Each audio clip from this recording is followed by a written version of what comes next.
All right, now this one's going to be one for the archives. Once we record it, I'll try and make it as simple as possible. We'll always be able to refer to it.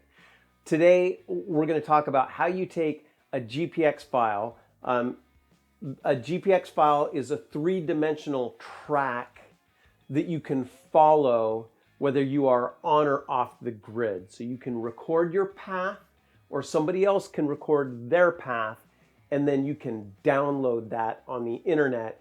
The thing is, you need to be able to follow it on another device. And in this case, it's going to be the DeLorme InReach. That's what we're going to use. Oh, I should really have the DeLorme right now. Hold on a second. Okay, I went and I got it. The DeLorme, it's the DeLorme. See if we'll focus on that. We'll focus on that. Don't focus on my face. Stop following my face. There we go. Boom. That's the DeLorme InReach. So taking a 3D track file you download online and putting it on the DeLorme so you can follow it on or off the grid. Now here's the thing. I'm going to break down some news and information for you guys.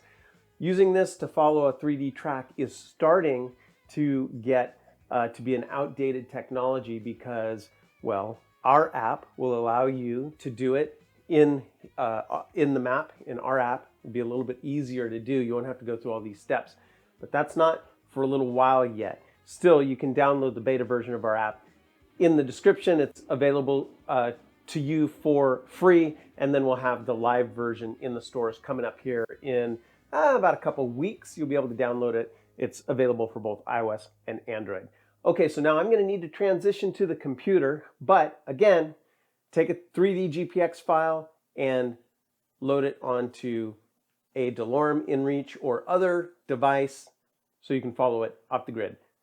Let's see how we can do that using the computer. Okay, first things first, you need a GPX file. You need a 3D file. So go anywhere on the internet that has that type of information. If you want to explore off grid, you know that there isn't a readily available map in the area, but somebody else has traveled and recorded their route. Go online to get it. In this case, I'm going to the Overland Bound forums, and in the Overland Bound forums, we have this section called Trips and Events, and then there's Overland Bound downloadable routes. And updated are listed first. I'm just going to do a quick search for, in this forum, for Slick Rock. Okay. Boom. And there it is.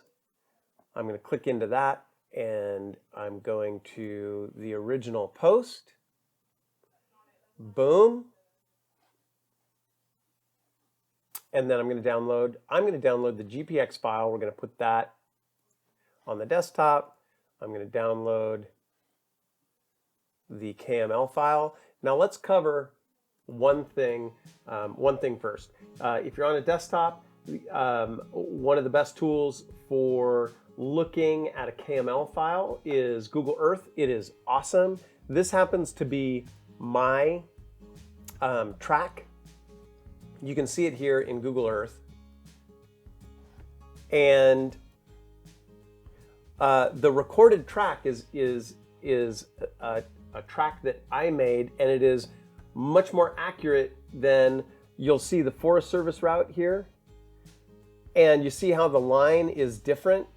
Well, mine is much more accurate, and that's why, and it's better resolution, and that's one reason why you might want to get a GPX file, is because if it's actually tracking the path that you traveled with 3-meter accuracy using GPS, then it's going to be a very accurate file as opposed to, or a very accurate path as opposed to a public record, because paths change. And in this case, let's zoom in here as an example.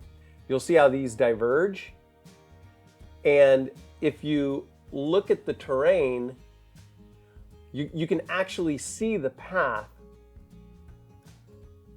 where I traveled as opposed to the public record, which is off the beaten path through the trees. So that's one of the reasons why getting a GPX file, if you really want to know the specific track, is very useful.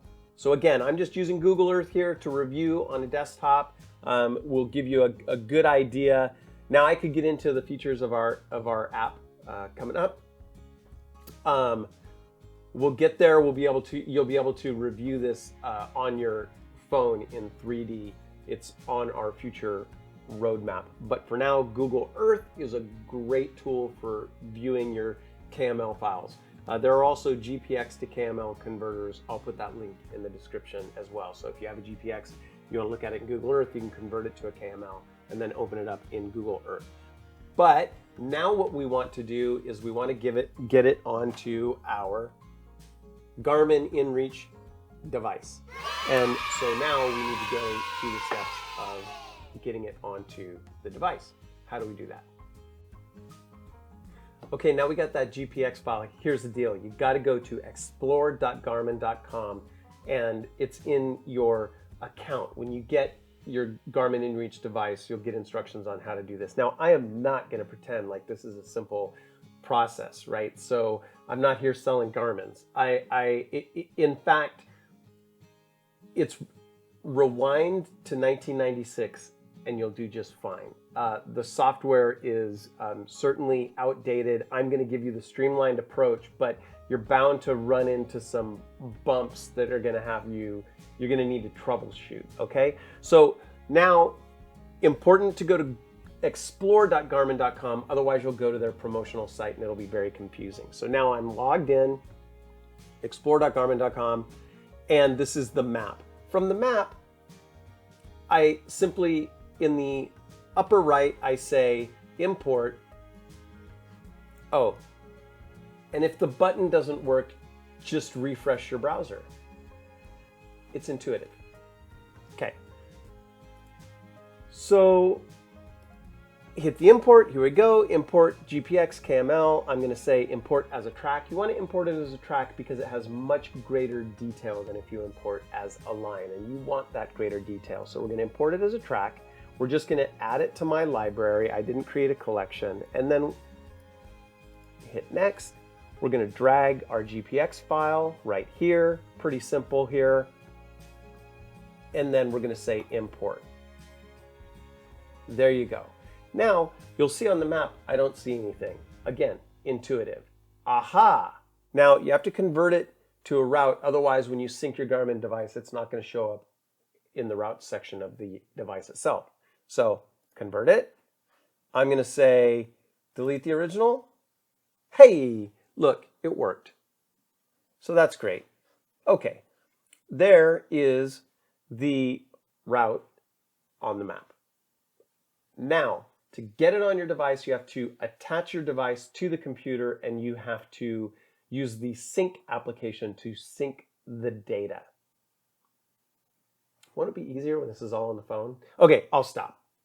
We're trying to just get your GPX track on the device. Okay, so here you go. Now, you need to run the InReach Sync app. Now, this does all kinds of things. Right now, it's determining updates. It disconnects Bluetooth devices from your computer. It opens random browser windows. It does all kinds of things. But eventually, your route will be on your Garmin device. There we go. Doing its thing. Oh, browser windows. Doing its thing. Hey, let me say, the Garmin InReach is one of the best. I'm telling you why we use this, what it's for. It is the best device for worldwide two-way text communication via satellite. There are no gray areas anywhere on the planet. So for two-way comms, absolutely essential if you're going to go off-grid. That's why we have the Garmin InReach device. Mapping and navigation. Okay. Before I did this video, I forgot how many steps there were. Okay, so now it says the device is in sync. We go to the route section, okay, of the device. There it is. Boom, Slick Rock Trail. We select it. Bam. There it is. And we can say, navigate, go. There you are. And you don't have to just use this handheld. You can use the EarthMate app. You can sync it with your device. Use the EarthMate app, which is another piece of hardware. Well, it's a piece of software that goes on your mobile phone or tablet. But that's how you do it, guys. That's how you go out there, you get your own GPX file, you download it, import it into the Garmin InReach map, and sync the device, and boom, you've got it. All right, you guys, I hope that was useful. Again, download any GPX file, import it into the explore.garmin.com website, sync your mobile app, and then you can follow it on your Garmin GPS device. Again, the strong point of the Garmin device is two-way text comms, and you need something like that if you're going to be going on and off the grid. I did mention our app. You can download the beta version down in the description. It is called Overland Bound 1. We have a long-term roadmap. We're going to be adding mapping and navigation features to that to the roadmap. I think you'll agree if you download the app, it's super user-friendly, and we're going to continue to do that with features as we go forward. All right, you guys, thanks again for hanging out with me. I really do appreciate it, and see you again tomorrow.